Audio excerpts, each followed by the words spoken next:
So again, Romans is Paul's support letter to this church in Rome that popped up. People probably traveled to Rome. That it was the center of the world, the most important city in the world of its time, the capital of the Roman Empire, where the Caesars ruled at this point, and a church popped up there. Probably Aquila and Priscilla were part of that.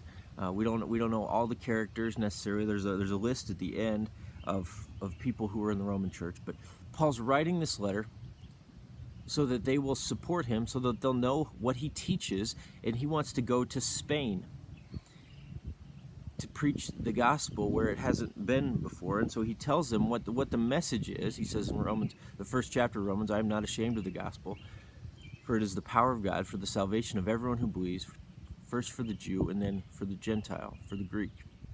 That's the message he proclaims. And then he works out what that is, the need for it, the reality of sin, that sin leads to death, that we're enslaved to sin. We on our own, we love sin. And then he talks about, even for believers in Romans chapter 7, the reality of indwelling sin that lives inside of us. And then he... in Romans chapter 8, this beautiful chapter, he starts unpacking some of the things that we have, because we have the Spirit. We have a new nature. We have the Spirit. And in verse 12, he says, what is our right relationship to God now because of what he has done for us in Christ? He says this, so then, brothers, we are debtors. This is the right relationship that we have now. We are debtors, not to the flesh, to live according to the flesh.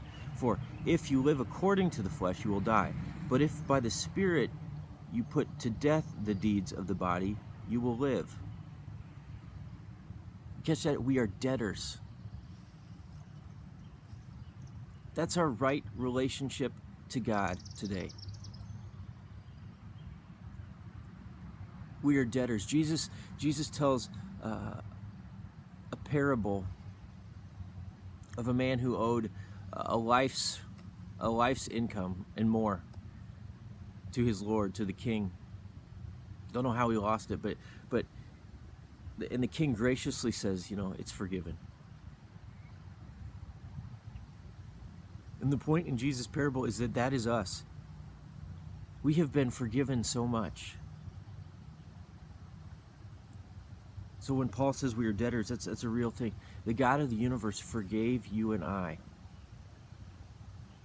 And what Paul's going to get to in ensuing verses is now we have this new relationship, this new status with him as his children. He didn't have to do that. In some ways, it's not even, I won't say it's not right. Everything he does is right. It's extravagant. That's what it is. It's extravagant. And we are debtors to his extravagant grace.